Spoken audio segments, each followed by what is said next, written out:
Rubik's cubes are fun. They're very similar to how game development is and coding in general, right? I don't know if you guys, for those guys that aren't into Rubik's cube, right? They use algorithms. So what are algorithms? Of course, you ask. They're usually patterns that you kind of follow to solve a particular instance. So I think that's kind of like what's similar between code and Rubik's cube. Obviously, they're really good for problem solving. Yeah, obviously, there's different ways of mixing them around. Right, it's typical. The 3x3 is the most iconic one that you can get. And I can talk a little bit how I got into Rubik's cube. So originally, how I got into it, this was like maybe, I want to say I must have been like 13 or something. And the originally what happened was, it's typically when, just things come out of the blue. Well, it's the same with the Rubik's cube. Some kid just threw it, and it just happened to fall, close to where I'm at.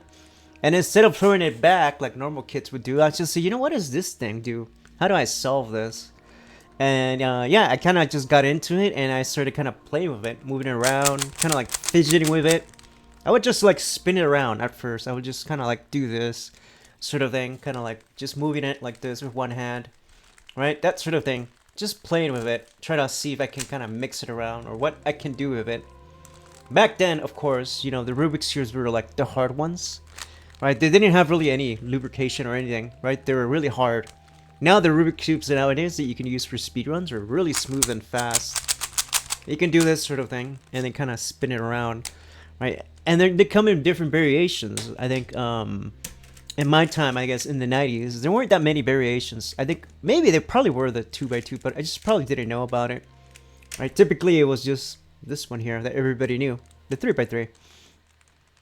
But I got into it at a young age. I first started solving it, I think I want to say, I probably must have been 14 or 15, around my teens. That's where I got more into algorithms. I wasn't like your typical nerd, but I didn't have glasses back then. I would have to always take them off. I would only wear them when I was going to school. So that was typical of me. So in class, I would just put on my glasses. But any other time, I would just put them, take them off. Right? And I was like, nah, I'm not going to be wearing glasses because I did boxing, right? But when I did the Rubik's cube, I had to put my glasses on. I was like, oh, let me see how I can do this. I felt like a little bit nerdier doing it. So I kind of understood a little bit how to use the rhythm and the algorithms. And I think I first started learning it into a layer system because I had a math teacher. And I was one of those nerdy kids that like math. So math was my favorite subject. Typically, it was either statistics or algebra. I think I love statistics. I don't know, something about data and numbers. I think that's how I got into data analysis and doing coding. Two things I liked. So it kind of matched well. It was an easy match for me. That's why whenever I do this kind of work, it's easy, it's fun. And game development is more on the logic side too, and creativity. So that kind of mixes everything for me. I would say I'm fully, pleased with everything that I'm doing. So originally how I got into it and solving it was I had a math teacher and he told me, yeah, to solve this, he would give me a hint. You have to solve it in layers. So each layer has their own, way of solving it. So think about it, just solving this first top layer, right? And then once you solve this top layer, then you can proceed to the middle layer. Once you do that, then you can do the bottom layer. And then that's how you solve the Rubik's Cube. So I started understanding it more, and he mentioned the middle is the most important. So I figured, what does he mean by the middle? And I started slowly understanding it, and I kind of caught on. It's like, okay, if I move this middle here, this green for example, or maybe even this white here, let's just go with the white color. Alright, if I start mixing it around, and if I just focus on the center first, I can kind of create like a mixture of these kind of lines here, right, where I can easily match them. Typically, you can only, obviously solve for one side, but I figured that wasn't a way of doing it, right? Just one face is not enough to solve the whole Rubik's Cube. So what I would do is I would focus more on just in a layer system rather than trying to finish it all completely. And I think it goes the same with game development. Once you start figuring out the layers, then you start kind of finishing games. You start kind of taking your time on doing that. What's up, cowboy? How are you? We're talking about Rubik's Cube today. So I'm talking about how game development and Rubik's Cube are pretty much identical, even in coding, pretty much. Right? There's algorithms, there's methods, right? Typically in Rubik's Cube, once you get into this 4x4, you get into parodies. So parodies, I would say, there would be like the RNG of maybe like doing like a for loop with a random, right? Because sometimes you get a weird thing, like a weird kind of like a bug, I would say, in the logic, where you're solving this cube and then you get close to the end and then you get a weird thing called a parody. Parody happens when there's a bug in the logic, and typically it just happens at a random, instance. There's really no way of preventing a parody in a 4x4. No matter what people say, there is no way of doing, a parody without getting a parody. Sometimes you do, sometimes you don't. You need to understand it. Once you do get the parody, you understand, okay, this is how I solve it. This is how I solve the bug. Which is very similar to how games work and code in general. Right? You have to think, oh, I can do this for loop, but sometimes on this for loop I get this weird bug. But I know how to bypass it and proceed to the other logic. It's very much the same, right? It is problem solving, right? If you think about it, it's no different. And if you're like me, you like these, then yeah, you should definitely get into doing a bunch of Rubik's Cube. And then how I got into these other kinds, like the Void Cube. Void Cube is fun. It's very similar, it's just no center. This one's my favorite. I think out of all the other Rubik's Cubes I have, Void Cube is my favorite. And I think I saw a couple sales on these Void Cubes. What's up, Gary? We're talking about your favorite subject too. Rubik's Cubes. So we're gonna talk a little bit about and how it's very similar to coding and doing game development in general, right? Typically, these different kinds of cubes are pretty much all the same, right? And I already talked about how I got into the whole, Rubik's Cube and how I got into solving it.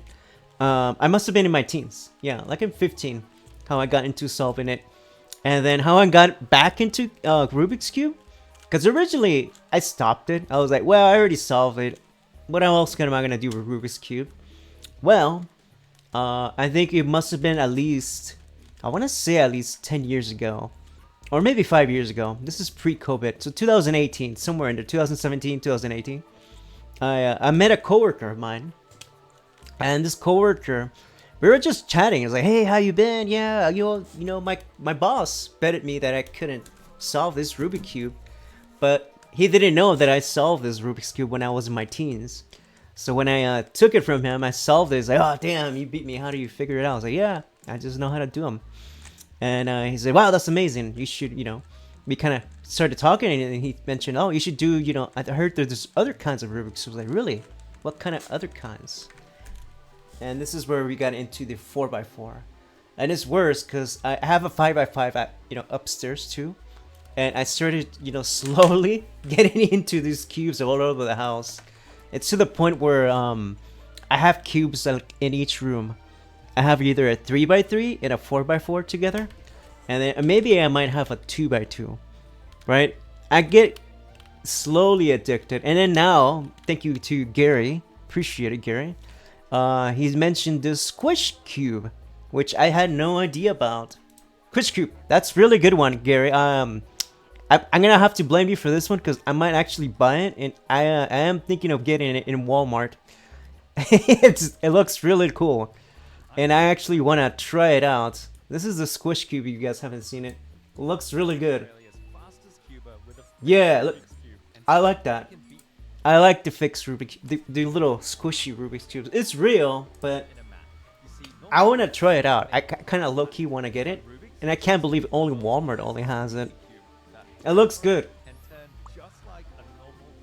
But looks good. I'm going to buy it. There's no doubt. I'm going to buy it soon.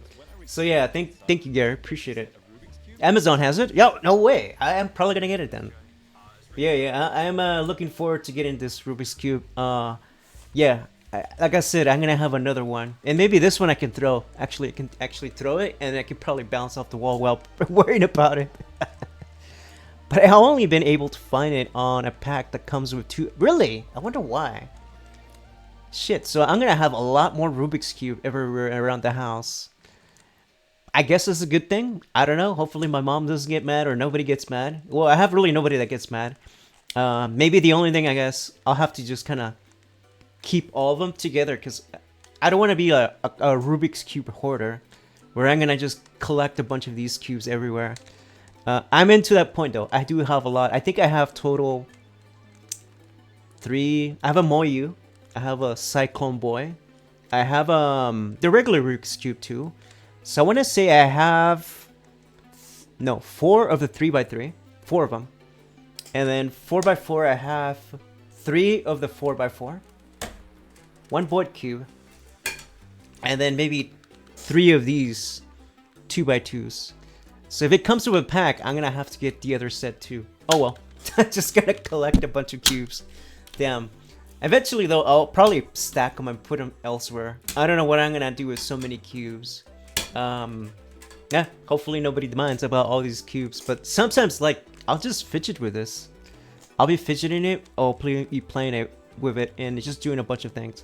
But yeah, if you're really into coding or want to get into coding, Rubik's Cubes are really nice. If you're into, like, maybe using a fidget spinner, Diff is really good.